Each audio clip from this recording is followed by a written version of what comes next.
Hey everybody, Adam Savage, and I am at the Paramount lot in Los Angeles alongside Chuck, who is your title is the manager of the Paramount Archives. I'm the Executive Director of Inventory and Logistics for Paramount Archives for Paramount Global.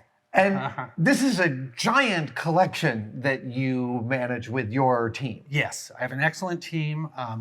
We not only are in charge of Paramount Pictures, but also CBS Entertainment and Viacom Legacy, like MTV channels. I have some fantastic people on from Viacom and CBS that are part of my team. So between all three companies, I think the best teams. Amazing, and we're on the studio lot here, but this is not the only physical location for these archives. No, we have about 600,000 assets here in this building right now. We have about 450,000 reels of film up in our frozen storage. Oh my God. And then we also have a vault in Pennsylvania, which is in an old limestone mine just outside of Pittsburgh. Wow. Yeah, so we do that for what we call geographic separation.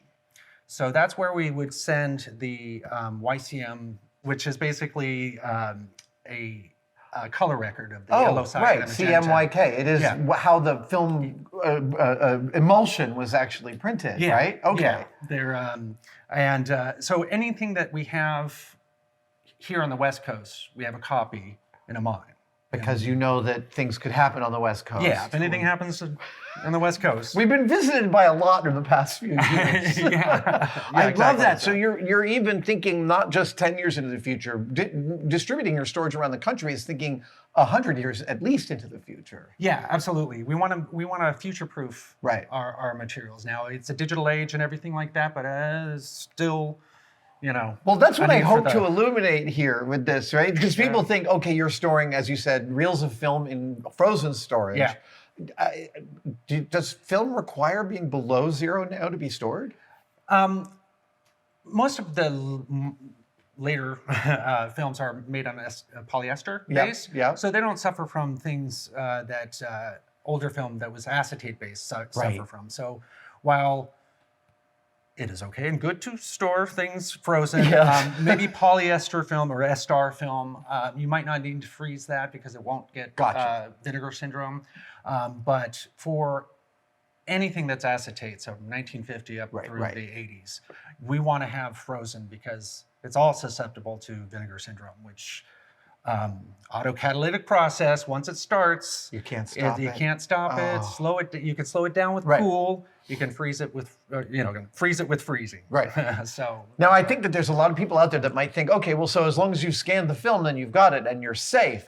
But what we have here is a range of media that you guys actually both chronicle, archive, and store here. Can you? Let's just walk through this. I try to kind of keep it in order here. I'll bet anybody thinking about this probably came up with 5 formats, not whatever this is, 22 some odd different formats. Yeah. Well, we'll start with the film here, and this is original negative. This is from Who's Got the Action, a 1950s film, and actually, this is some of the background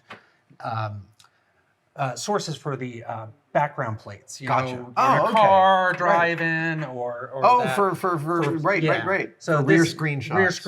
Rear screen projection. So you have one side and then the other, so right side and left side. Sometimes they'll have 4, so they'll have straight back, 3/4 back, 3/4 accommodating back, each camera shot. And then, so that you can have that. So this is original negative. So we generally store anything that is original negative, we'll store that freezing. This is acetate also because of its era. Copy. So, so that's a first generation, right from the camera. Next we have an IP, or an interpositive. Now, this is a complete roll from That Touch of Me, and interpositives are struck from the original negative. Okay. And it's an intermediate step to create prints. So, so this is actually a positive image on a negative stock, essentially. So this was run through a printer with the negative to be exposed directly from the negative. Yes. Okay. So this was exposed directly from the negative. And they create this so that they can create duplicate negatives, so that they can create a negative that they can use to make prints. So, so it's first generation, second generation, then you'll have a duplicate negative, And then from that Duke neg plus the audio, the optical track, you can make the 35 millimeter print. It doesn't seem like there's any part of the filmmaking process that you guys are not interested in holding on to. No, you never know. Yeah, I mean, yeah. Even in the digital age, I mean, our first generation of digitizing was all 2K. Right, not nearly enough. It was beautiful back then. It was like watching something on your screen, which was a print. Yeah. So then 4K came along. So it's like, well, we got to redo the 2Ks. Does that also mean that when we scanned a lot at 2K, we might have gotten rid of a lot of media that we thought, well, that's done? Sadly, yes. Oh, I think there was a lot. Oh, yeah. and also sometimes it was your last thing that chance. thing could do. Yeah, it could do. Right. You know, it was a deteriorating negative. All right. So moving on over here. Moving on here. Now this is a mag. It's a film stock. It's magnetic film basically. This is a print master. From, the title Shadow Hunter. If anybody remembers that. So this is basically the audio master. Of the film. Although I just noticed this is 12%. Anyways, I'll check that out. Okay. Yeah, so this would be made from the audio mix and struck out, and then they would use this to create optical soundtrack negatives. Wow. So they might have a print master, which would maybe be the whole mix. Yeah. And then we also have a set of these for the dialogue separations, the music, the effects, sometimes the extra effects. So they have all of these tracks separated. So we have a final mix, and then all of the stems. So under the most ideal circumstances, you guys have kept on to enough pieces of the film to properly restore it, maybe even bring it back to the original director's vision. Yes. Wow. That's the goal. Okay. Now we don't want to improve anything. Right. We just want to make it the best that it is, and stop it from deteriorating. And stop it from deteriorating. So, from these three, these are the physical film media. Yeah. Is everything else here digital? Actually, we got some analog here. Oh. It's kind of we'll wait on the audio portion of it. But in terms of like videotape, analog media. That's videotape. This is videotape. This is a 2-inch quad. Look at the CBS logo. Yes. It's a reel of Co-Ed Fever from 1979, if anybody had seen that. This is like when you see Joan Cusack running in broadcast news. Isn't she holding on to one of these? Yeah. I think that was a 3/4.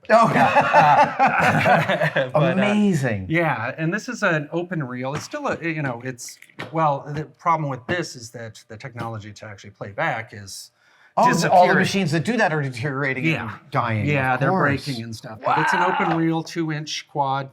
Look at how pretty. I think it's mono. Eye on CBS. Eye on CBS with pulled up blacks, so from 1979.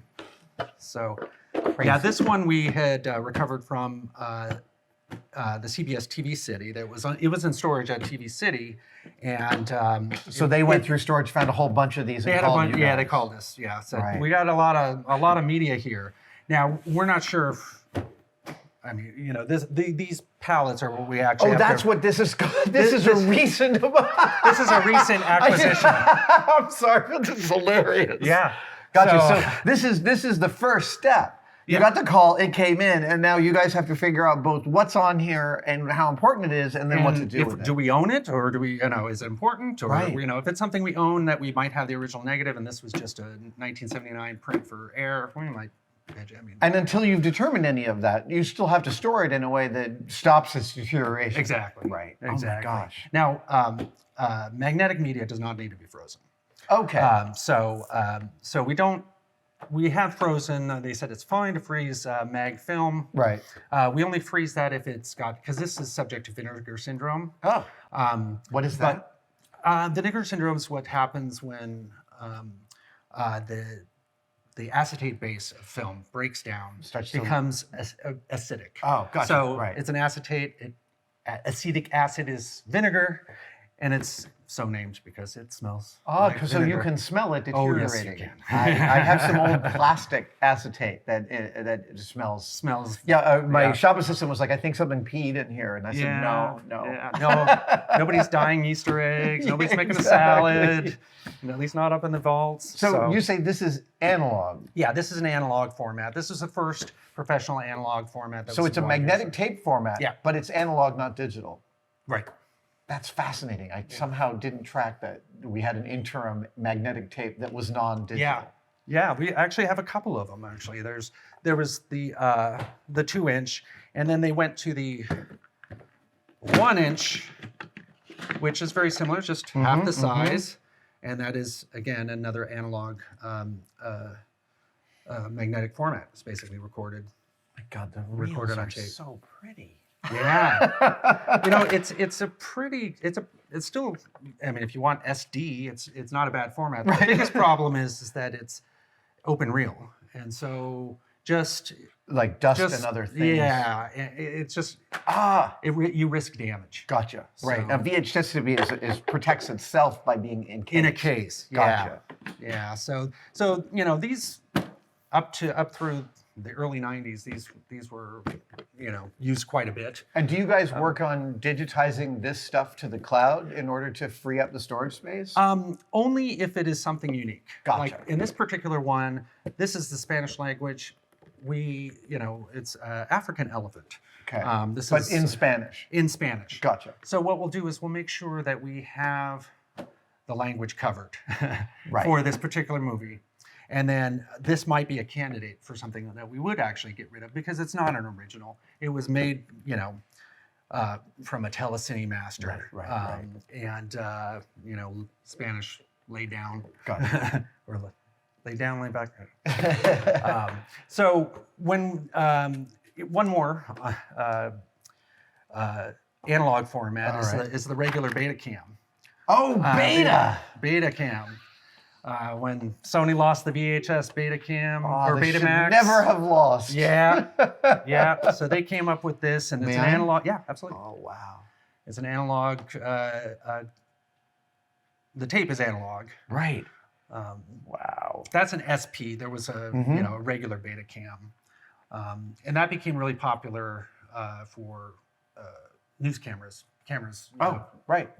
Yeah. The old tube cameras, if you remember. Yes. Oh my goodness. You couldn't leave it at a light, otherwise it'd just burn right into that tube, and you just never have the early hazards. Yeah, the early hazard. Oh, don't show it at the light. We're finally moving on to digital now. Now we're going to digital. Yes. So Sony made their digital D1. This is actually kind of my favorite. It's a suitcase. And that holds a cassette. And that holds a cassette. And boy, is it a cassette. Dude. Yeah, here we go. I always say that. Look If you at want your this. hands to look small, you just, wow. So- Banana for scale. Yeah. That is spectacular. Yeah, here it is. Bring it in. That's it. Banana for scale, ladies and gentlemen. You don't want to hold the banana too close to the media because the potassium can infect. No, it can't. I'm just kidding. That's hilarious. This is the first of the digital tapes. Yeah, this is the D1 digital tapes. They have a D2, which is the same size. Yeah. This is component and composite. And to just look at any of these, you need a machine for each one. Absolutely. And those machines are not lasting forever. So is part of the archive's work keeping those machines up and running? We don't do that. Okay. However, we are always on the lookout for machines. Like for instance, CBS, there was a lot of machines that we recovered and sent over to our digital post because they need that source to service. Oh my goodness. This stuff. Although we do have, we don't have a D1, I don't think. Right. Although one of them came over. But I love that the cassette, it's literally, you could use this case for everything. Yeah. For storing knives, nuts and bolts, whatever you wanted. A little attaché case or. And they made probably hundreds of thousands of those. Oh, yeah. They take up so much space. Now, a lot of this stuff, again, we'll do a proper review before we get rid of it. Usually things are kept in, again, because of the cut. Right. Or if there is a language on it that we want to make make sure that we are backed up. That you have in your records. Yeah. Right. So these are all kind of, this one, but yeah, these are all duplicates of what we have. Gotcha. Way higher stuff. I see. Just in the, but we might have different assets like behind the scenes stuff or that were shot on all sorts of different media but too. that might have been shot on video. Right. So there's a lot of different types of media that we have. So this is actually Sony's next step is into the digital world. This is a digital Betacam. Oh wow. Which is very similar to the regular Betacam. Right. And what's great is that it's small enough. Yes. But yeah, analog digital. Wow. How much media does this cassette store right now? That one is 124 minutes. Oh, so just over 2 hours. Yeah, just over 2 hours. So most movies. Yeah, most movies can fit on a digital one or two. A lot of people will, we have a lot of 2-part masters that'll be on 60-minute tape. Gotcha. Segmented masters. This one for D1s, 76 minutes about the. Oh my God. The match. So you're going to have at least 2 for a feature film. At least 2. At least 2. Oh wow. Yeah. So, and then actually, okay. So we got D1. There was a D2 and a D3. Yep. The D3 was kind of a mistake for me. Okay. No one liked it, etc. I couldn't find it, but it's a similar. And the D4 I've never heard of, and I've never seen a D4. Oh wow! Yeah. Oh, interesting. I don't think I ever looked that up, but I don't think they did a D4 or it didn't work. But now we're getting into some HD. Oh, okay. So Sony's first HD was the D5, and this is a little larger tape than the. It's slightly bigger. Yeah, slightly bigger. Wow. But that is 1080. Might be interstitial depending upon the age or P. And how long would this have recorded for? What can you store in there? You can do, that's a 90-minute one. Okay. Yeah, for the D5s, so 90 minutes. I think they might have a 124-minute. Technicolor. Yeah. A lot of this stuff that we have too is stuff that we have gotten recent purges from labs. So these, 70s primarily. Right. Late 70s to early 90s. Oh wow! This format quite reliable. Quite reliable, yeah. And then this format was mostly the 90s. Okay. Early 90s, and this late 80s to, gosh, up till the HD revolution. These things were the workhorse. Oh wow! For mastering. You know what I find myself looking at all these Sony executions, I find myself thinking there must have been like one person at Sony whose main job was the mechanics of that little door opening up, because they each have a different form factor and have to interface with the machine. I was like, there must have been one guy for that. There we go. Goes the other way. Oh, sorry. No. That's okay. Now I know. So this is HD format. So this has been 2000s, probably early 2000s, well, mid 2000s. Trying to remember that timeline. And then in terms of tape format, this was the last HD format that we really dealt with on tape. Oh, right. Besides digital files on a tape. And how late were people using this? They were using it up through the 2015.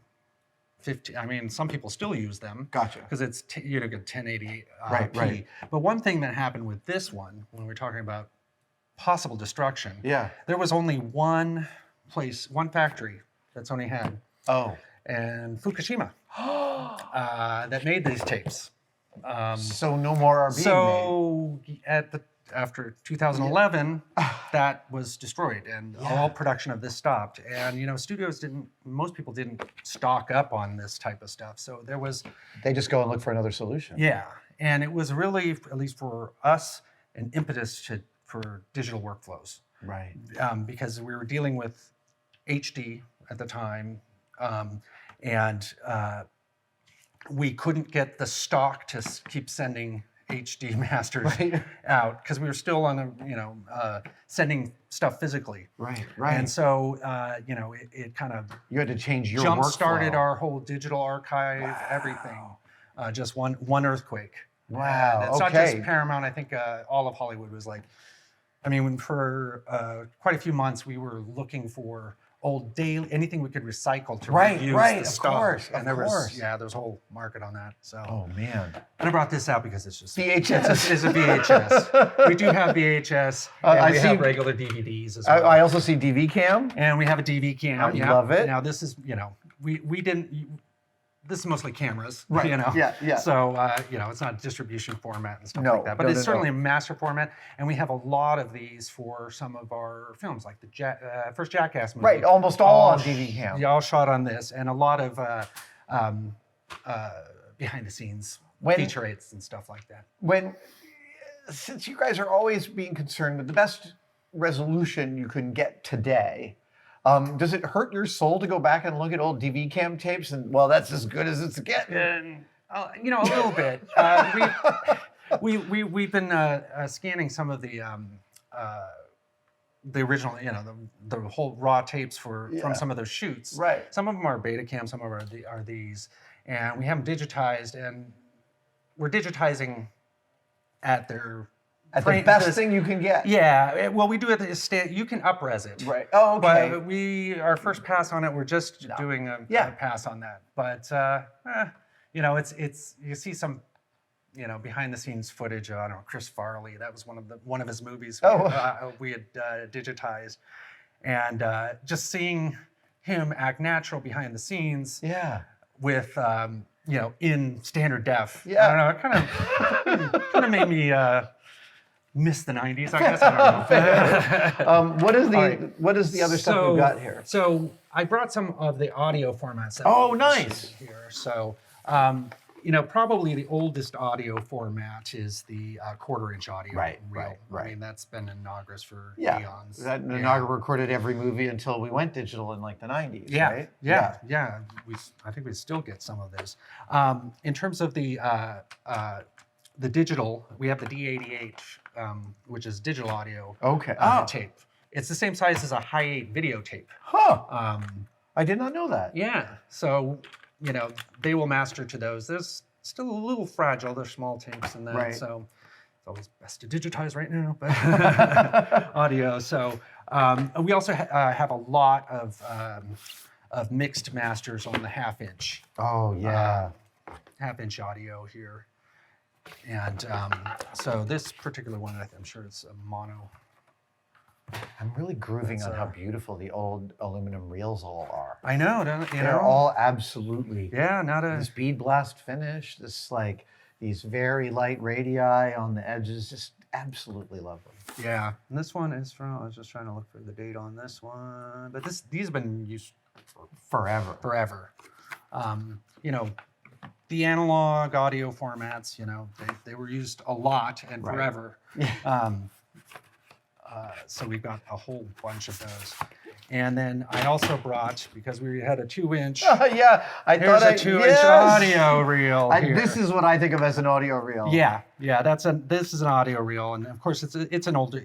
Oh my God! Look, they've got gum. Stick them on the back of this there. Yeah, that's so you can protect it because it's an open reel. And, right. You want to try and protect it. And there's a great old Paul Simon movie called One Trick Pony. He's yeah. He's making the album that he's not happy with, and he ends the movie by rolling the 2-inch tape down Broadway in Manhattan, I think. I saw that. That's what I think of when I see this exact reel setup.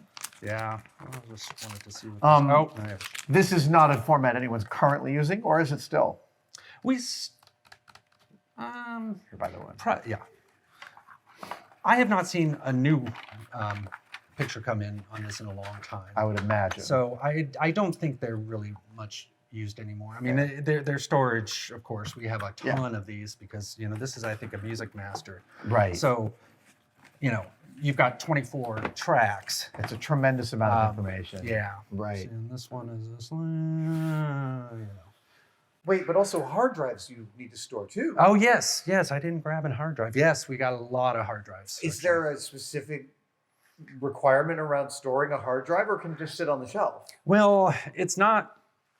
It can sit on a shelf for a period of time, but problem with hard drives, especially if they have mechanicals, if they're not like a solid state, if there's the spinning disc, is that gravity does its thing. in that all of the lubricants that allow it to spin They will. eventually settle down. So So do you change its ideally, position? it would be Wow, you good to rotate. yes. Yeah. Now, this is kind of something that's a little new to us. We Right. didn't do that a lot, so Right. we've had to suffer the consequences sometimes. And plugging in a Oh, drive. because if you plug in a drive that can't spin, it fries instantly. Yeah, it's just a little puff of smoke. and once you and release the smoke. mysterious blue smoke, It's it's over. Oh my gosh. Usually, stuff that we store on drive is usually stored elsewhere to Yeah. digitize. But there are some. I'm sure there are some audio mixes on drives that we have to be careful before we do it. Well, Chuck, I swear, I came here today feeling like I had a deeper than a normal civilian's idea about how deep your rabbit hole goes. And I want to tell you, I was wrong by a factor of at least 5. The collection is both way larger than I could have possibly imagined, but also the vagaries of all the different storage things you guys have to Storage solve medias, is yeah. incredible. Yeah, it's a big responsibility. But it sounds like the entire industry of archiving in Hollywood is a bunch of professionals pulling on the same exact rope, even Yeah. if they work for different bosses. Yeah, absolutely. I think that archivist is an archivist is an archivist. You know, You just want the preservation. Yeah, you want to preserve the stuff, and for me, it's always I don't want to be the person that broke it. Right, You know, right. Oh, it went away on my watch. Yeah, Right, right. I don't want to be the person that lost it or the person that damaged it. Yeah, but you always, I see that you always have to balance your desire to save something against the needs of storage and availability Exactly. and the physics. Yeah. Yeah, I mean, we do a lot of what we call deaccession, meaning Right. we're getting stuff out of here. Right. We're destroying it. But that is done super carefully. It's super carefully, and it's a little nerve-wracking. Oh, I can only There's a imagine. lot of things that say "Degauss per Chuck Woodfill" that I'm just waiting for that that. It's that dialogue box. Are you really sure? Okay, yes, Yes. I'm really sure. Yes, Chuck, thank you so much for this. I found this a really thrilling dive through this kind of media. Well, thank you, and I really appreciate your interest. Thank you guys so much for watching. One of my favorite things we make in our tested store are demerit badges. These are like scout badges, but for screwing stuff up, because screwing up is not just a part of the making process, it is intrinsic to it, and we like to celebrate that. We've got 27 so far in the Supervisors bundle that you can go buy right now by clicking on the link in the description, but we also have a booster pack of some brand new patches. This is the demerit badge for burning off your eyebrow. I am proudly sewing that to all of my clothes. This is the demerit badge for having a messy workbench, which I do not get today. My workbench is super clean. And we have new octagonal patches that are, merit badges. This is the merit badge for sweeping up your shop. Congratulations, I'm so proud of you. And this, oh my God, this is great. This is the merit badge for creating a clean space on your bench. Hey, we got to take our successes where they come and meet them there. Go to the tested-store.com or adamsavage.com to buy any of these, or click on a link in the description.